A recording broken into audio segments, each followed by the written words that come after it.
Chronicle seems to have leaked something. I don't know what it is, but everybody is talking about Chronicle on YouTube right now, and I have no idea why.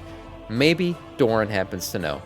First, Chronicle 4 leaks. Shadowlands getting erased. Now, I talked about this not too long ago, that some of the Shadowlands lore seems to be slowly being deleted, or at least retconned in a way that it seems less important. They're doing a lot of that. Let's see what Chronicle has to do with some of this Shadowlands lore. The new Chronicle book Volume 4 is coming out in a few days, but some early copies have arrived, and we got a ton of brand new lore information. The book recaps the past 5 expansions, and while apparently nothing too groundbreaking has been revealed yet, there are some passages that seem to continue the trend of making Shadowlands less and less relevant. Blizzard already acknowledged that Shadowlands was a mess from the story perspective, that he damaged the sub count. Recent book from the beta of The War Within started already kinda soft retconning some info, and this new Chronicle book seems to follow this same trend. They can't just, of course, say that the Shadowlands never happened, but they're seemingly Couldn't we, though? Couldn't we say it was just like some kind of weird fever dream? And it turns into like, something else. That would have been great. Just say, oh, yeah, Shadowlands actually, that was just a dream. You guys were tripping on some crazy acid that Sylvanas had given you, and now it's not a real thing anymore. There we go. The Arthas lore is not ruined. Find the craziness of the expansions into the past and keeping it inside the Shadowlands. So, what is this new Chronicle Volume 4 information? Getting into programming has never been easier than with Boot.dev, an RPG that can help you shape your career and learn some serious skills. Boot.dev is an amazing resource designed as a game with XP levels, achievements, a leaderboard, but it's not a gimmick. You can learn actual hard skills and get into backend web development from start to finish in Python and Go programming languages. If you devote your time into it, you can literally build a new career and start working from home. Now, they understand that not everyone can pay, so all content is actually free to read and watch in guest mode, and if you decide to get a paid membership, you will unlock the interactivity, and they're so confident that you will love it that they're offering a 30-day no questions asked refund. Plus, there's an active Discord community that can help you if you get stuck. So click the link in the description and probably more helpful than my Discord movies, community. 25% off your first payment. That's first month or first year, depending on By the way, here's a link to the Discord if you want it. So check out boot.dev and start learning. And check out boot.dev. So the Chronicle Volume 4 is going to be released in just a few days, but people, as usual, he received some of the copies early and he managed to release some really early information, which is kind of leaning in a direction that Blizzard has started pushing recently. Now, of course, still too early to say, but from multiple sources, it does seem like Chronicle Volume 4 is a little bit disappointing. It's essentially just a recap of the past 5 expansions, and it really doesn't add that much new information or flavor, and apparently there are some slight retcons, but it's nothing really like groundbreaking. If you remember the first 2 Chronicle books, it was essentially just uprooting the entire WoW lore and changing everything from the ground up. It was a huge event that introduced a ton of new lore. Volume 3 was really not that crazy, and it looks like this one is even more mild. I will say one thing, though, because originally Blizzard's trying to introduce a lot of the lore more in-game, which is good. You should never have to go to an outside resource to understand lore or main lore events. I feel like that's not good for the game. It means the game is doing a bad job of storytelling. They're trying to do more storytelling in-game, so that's good. But I was kind of hoping for some, if what he's saying is true, it's kind of a letdown, because I was hoping Chronicle would solidify some things for us and de-solidify things like Shadowlands lore, which it might be doing. As like the Bible and the truth of the Warcraft universe that was supposed to tie a bunch of loose ends and give us definite answers. Then later it was retconned and it was said that this is all a Titan Order perspective, so it could just be all complete BS, like we can never trust anything from the Chronicle. However, interestingly enough, they're still continuing this series and we're still getting a Titan perspective that is kinda contradicting some of the previous information. Along these lines, we had sort of gotten some information regarding the Shadowlands, which is not really a retcon, but it is continuing a trend that has been happening for a few months now, and it has been kind of increasing. I know a lot of people have been talking about, just retcon the Shadowlands, just say it was a bad dream and whatnot, but let's be realistic. I mean, obviously they can't do that. I mean, they can sort of undo a little bit of the damage, they can clear up some of the collateral, tie some of the loose ends with new comprehensive lore, but it's not like they can just say that 2 years of WoW never happened. So really, honestly, I think what is going on right now is going to be as good as it gets. They can contain some of the lore and introduce new, better one to hope. Man, I feel like they did both Uther and Arthas wrong. If I'm being completely honest, I feel like they bitchified Uther. He got like way too, like he used to be the Obi-Wan, like the clear-minded one, the one that you could trust to do the right thing. He never really faltered in his beliefs and his values. And then he got into this whole like emo phase in Shadowlands where he started doing a bunch of messed up shit and he threw Arthas' soul into the maw like that. All that stuff was kind of, just threw me for a loop. And then we can't even talk about what happened to Arthas in the end. He became a wisp. It was the dumbest shit I've ever seen. You take your greatest lore character in the entire franchise and he doesn't even say a word. All you do is freaking turn him into a wisp and have Sylvanas fucking monologue about how much she hates him. Oh, man. I can't, man, with Shadowlands lore. They can contain some of the lore and introduce new, better one to hopefully save the franchise. This entire backtracking of the Shadowlands did kind of start unexpectedly, but it is undeniable that it has started. First, we got a bunch of changes to the actual lore team, which is honestly the most significant part, with the lead lore guy being fired. Then we got some of the behind-the-scenes information from a game developer conference, where they, in a way, acknowledged that Shadowlands was a complete mess. They revealed some subscriber numbers, how Shadowlands did so much damage that it not only got WoW to lose a bunch of subs, but a ton of people didn't even want to get back to WoW when Dragonflight was released, because they always get a huge spike of players when a new expansion is released, because Shadowlands just killed the vibe so bad and they no longer even cared about the story to get back into WoW. So they outlined... Look, and trust me, Shadowlands, probably the best thing that happened to Shadowlands was COVID. Because I think a lot of people would have unsubbed and never resubbed if COVID didn't happen and we weren't just stuck in our basements everywhere in the world. Like I was stuck at home. Of course I wasn't going to deactivate my sub. In fact, I started streaming. Like, I got so much time now, I'm going to start streaming this shit. And that's why I kept playing Shadowlands. Otherwise, I probably would have fucking ran away from this game and stopped completely. So that really saved a few factors that they messed up. They stated that the new antagonists get terrible development, the afterlife setting felt really disconnected, and it just wasn't accessible for a lot of people, and a lot of well-known story heroes were diminished, which got a lot of people pissed off. So then they revealed how they started changing some things and how Dragonflight was really just a reset phase, which is why the expansion was so incredibly mild from a story perspective. Yeah, and right around this time, rebuild of course, the groundwork. Chris Madsen returned as the lead story guy. They outlined the next 3 expansions and they really started going to town on the lore. They already started releasing the Chronicle, a bunch of these short stories. They started setting up some really interesting villains. However, then we started getting documents from the actual War Within beta. As you know, from the lore we got 2 cosmology charts. We got the one from Chronicle and the one from the Shadowlands, and now we got a new one from these Arati humans that we're discovering in Kazakar. Not an image like the other 2, but they describe it and how it works. The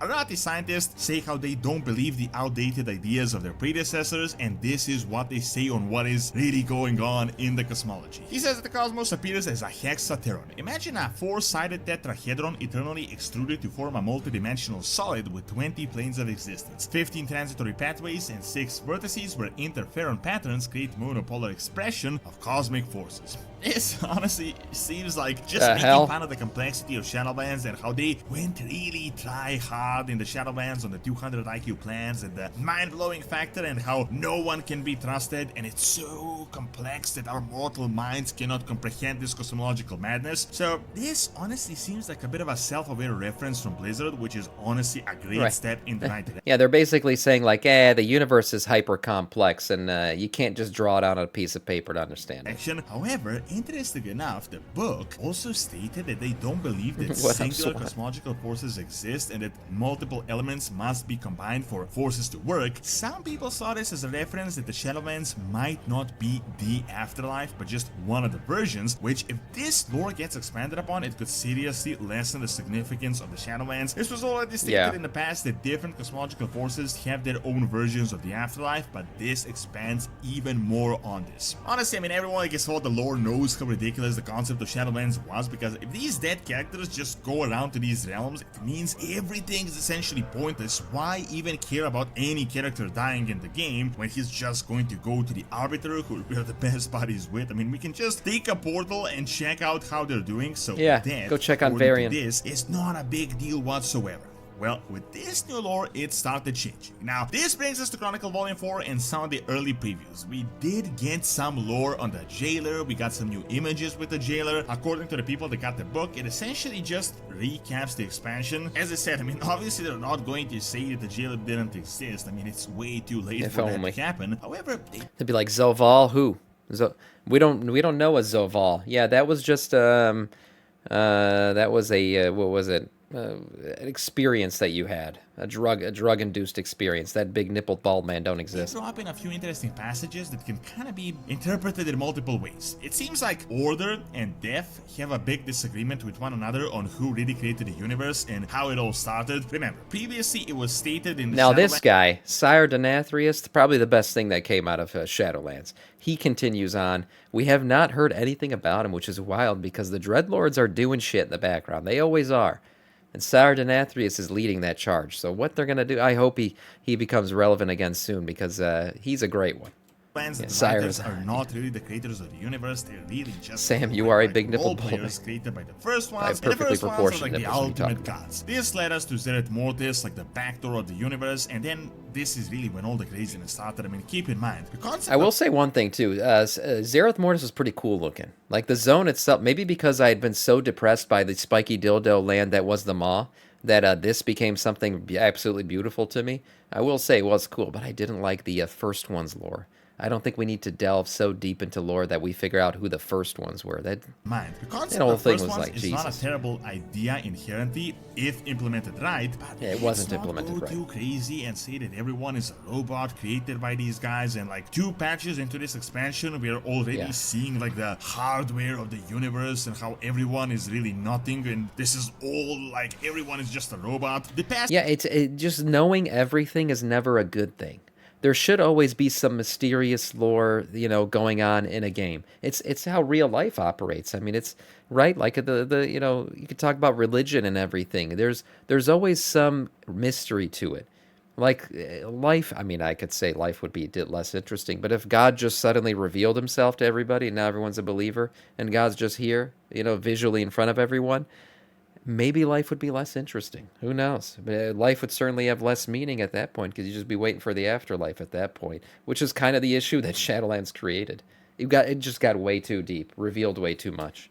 Message says that the previous and it revealed it in not a set great full way integration of the universe with the explosion of the light and the shadow and the light crystals, but the pantheon of gotta have death some mystery. And people in the Shadowlands believe a different story. Apparently, a myth had taken root in the Shadowlands that the first ones are the real creators of everything.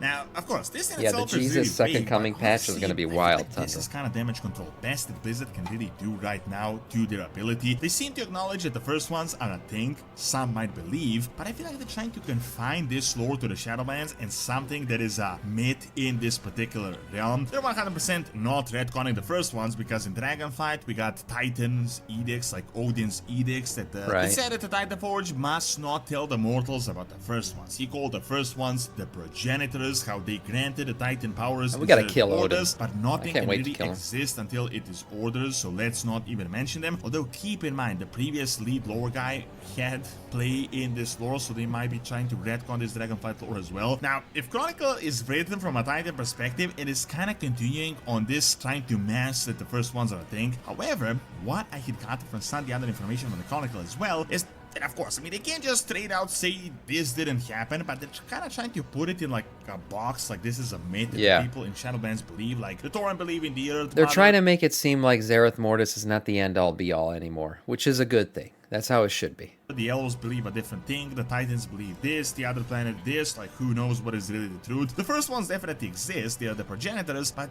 they might just keep them as like this ancient history and a myth that we are never actually going to explore like first person. And you honestly feel like the first ones will get explored in the Worlds of Saga, especially the last Titan, because Chris Metzen stated that there is a vast conspiracy that will be revealed, so something really crazy is definitely going on behind the scenes. I mean, yeah, we'll probably find out like why everything happened with the jailer the way it did, right?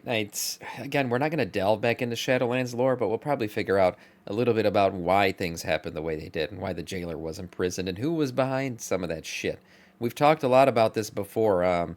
What's his name from Maldraxxus? Damn it, I can't remember now.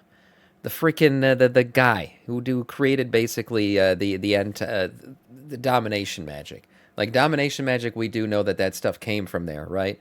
And we'll have to see why his interactions with Amanthul and everything like that, how he taught him domination magic. Some of that lore might come back, and that'll be like, we'll leave Shadowlands alone. The Primus, yeah, that's who I'm thinking of.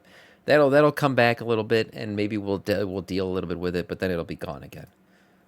That's probably the most significant stuff besides Sire Denathrius to come out of Shadowlands. You may not be jumping from Zereth to Zereth, from Zereth Ordis to Zereth Mortis to Zereth Umbra. Shadowlands went so crazy that there's really nowhere else you can go after that. I mean, this is like IRL learning who God is and who created this God, and then we see like that's what I was computer just talking behind his creation. If you return back to Azeroth, I mean, what else can you really do after we hit C and everything? So of course, we will get new Chronicle Volume 4 information in the next few days. We shouldn't expect anything crazy or any significant lore changes, and it really does seem like a glorified recap and more like a giant wiki article than anything, at least based on the early information that we got them from some of the people that received the book. However, the good news is that some trends seem to be leaning towards Shadowlands being less and less relevant, and if it is really true, Blizzard may be self-aware and they might realize that they messed up, which could be great news for the Worlds of Saga and Warcraft lore in general, which means we're probably not going to get another crazy storyline like the Jailer and the Zoval and his crazy plans. Thank you for watching. Check out the return of Shadow soon, but not as a Naga, by clicking on the screen, and check out my video on ancient training on my second channel by clicking on the screen as well. See you next time. Yeah, the soft retconning and deleting of Shadowlands lore is a great thing for the game, and you could tell Blizzard doesn't find it to be important at all because look what they're doing with the leveling experience and everything else. I mean, Dragonflight's going to be the starting leveling experience. It's been created in a way where it's essentially the base experience for the game and everything else going forward. So they're skipping Shadowlands. They don't want new players to experience it at all, and that's a good thing, because shit, that thing created lifelong trauma that I'll have to deal with for the rest of my life. But great video from Dora.